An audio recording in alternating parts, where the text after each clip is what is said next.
for joining me. I'm going to show you a reliable method for sharpening your V-tool. The V-tool is one of the most common tools that carvers use, but it does cause people problems in the sharpening. I've got a step-by-step method to show you. But before I do, let's talk a little bit about V-tools in general. Then I want to look at some different terms so that we all agree on what I'm calling things. Then some V-tools that actually are really difficult to sharpen or impossible to sharpen, that you need to check that your V-tool isn't like that. And then finally we'll get into the step-by-step method of sharpening. So first of all, let's have a look at some V-tools here. As you can see, they come in all sorts of different sizes, very large down to very small, but the method of sharpening them is going to be all the same. The 60 degrees, the commonest V-tool. These are straight 60 degrees in a variety of widths, and this is the one we're going to use for our model today. This one here is a tighter V-tool. That's a 45 degree V-tool. Same method, slightly trickier to get inside. And then this one is a 90 degree V-tool, much more open. And of all these V-tools, it's the 60 degrees that is actually the most useful. They also come in a bent form like this, and again the sharpening is the same, except that you need to make it a little bit more rounded here in this plane on the keel. Okay, so those are basic V-tools. I'm sure you all have a V-tool. If not, you really need to get one because it's very useful. Let's go on and have a look at some of the terms I'm going to use.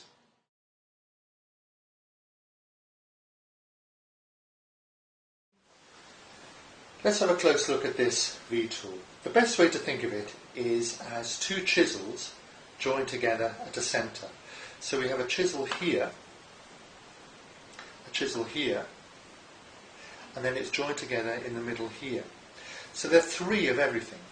There's a cutting edge for one chisel, there's a cutting edge for the other chisel, and then there's the apex, the little angle cutting edge here. All these need to be sharpened. There's also three bevels. There's a bevel here for one chisel, there's a bevel here for the other chisel on the other side, and then this middle bevel where the two join together, and this bevel is called a keel. And it's really important because the keel is the point at which the tool rests on the wood when you're carving. And notice that it's often longer than the chisel bevels because there's a certain thickness of metal between the inside here and the outside. So between the root in the angle and the outside here, there's a thickness, and that thickness means that you have to sort of shape this bevel a little bit back here at times. Very common to see that.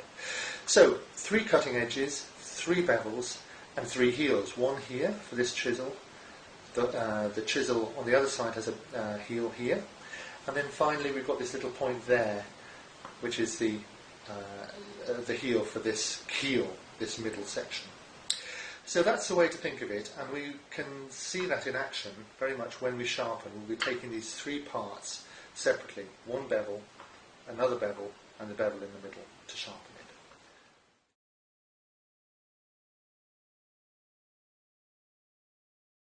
Before we get on to the sharpening, it's important to check your V-tool. Some V-tools are very difficult, if not impossible, to sharpen.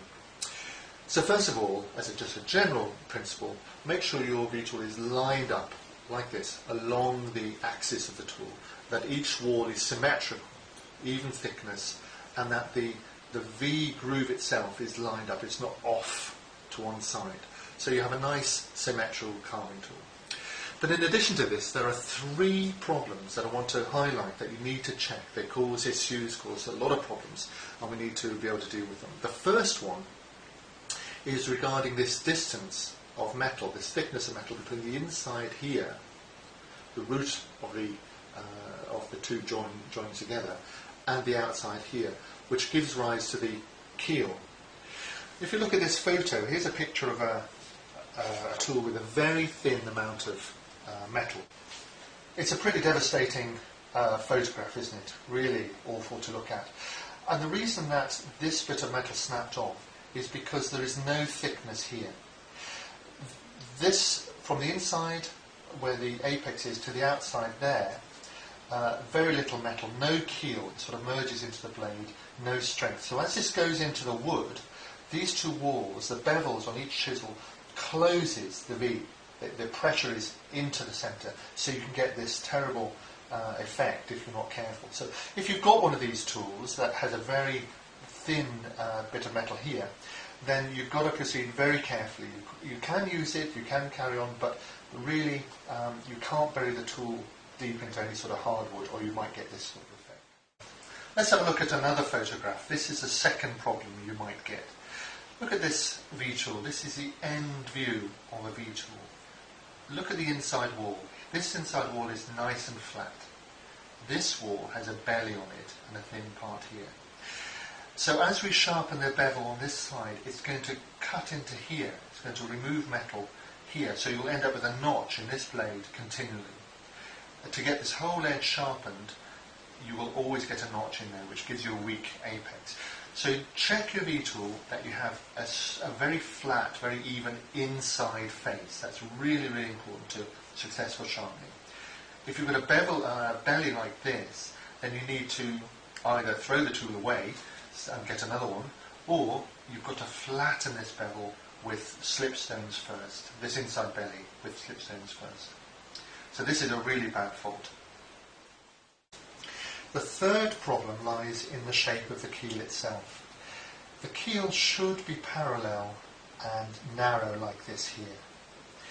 But some of you will have tools in which the keel is more of a conical shape.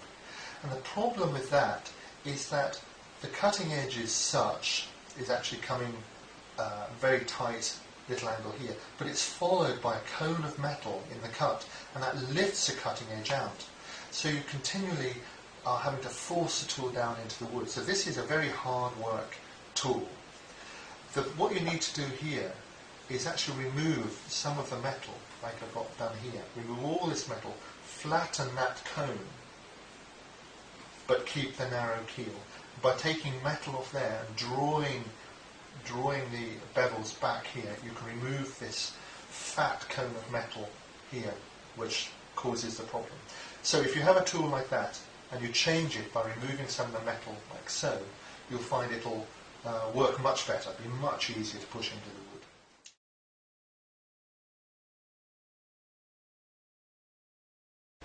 Here's the equipment I'm going to use for sharpening that you've seen in this series.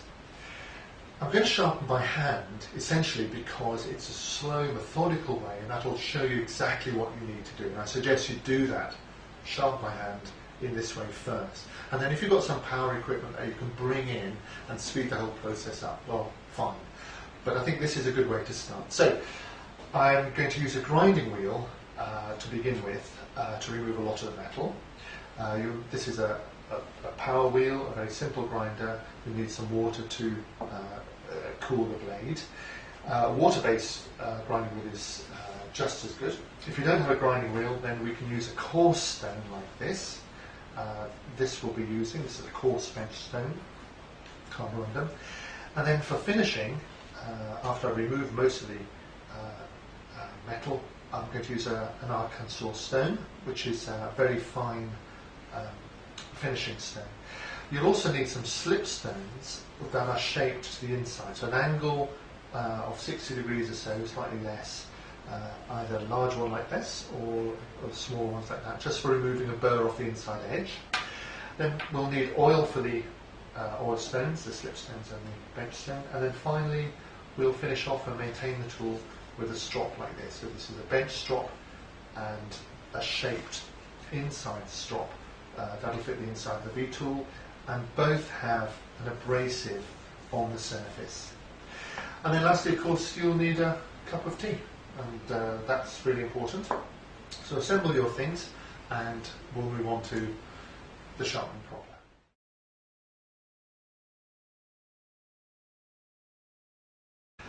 So we've had a look at the V-tool, the different parts. We've had a look at problems that we can get, that we need to take care of before we get into the sharpening. We've had a look at the sharpening equipment. So now we need to get onto the sharpening itself. It's very straightforward. It is step by step, and it's important that you complete each step before you go on to the next. That way you'll end up with a nicely sharp, well-configured V-tool. But I need a V-tool to work on, and I'm afraid all my V-tools are sharp. So I've chosen this one as a victim, and I have a brick.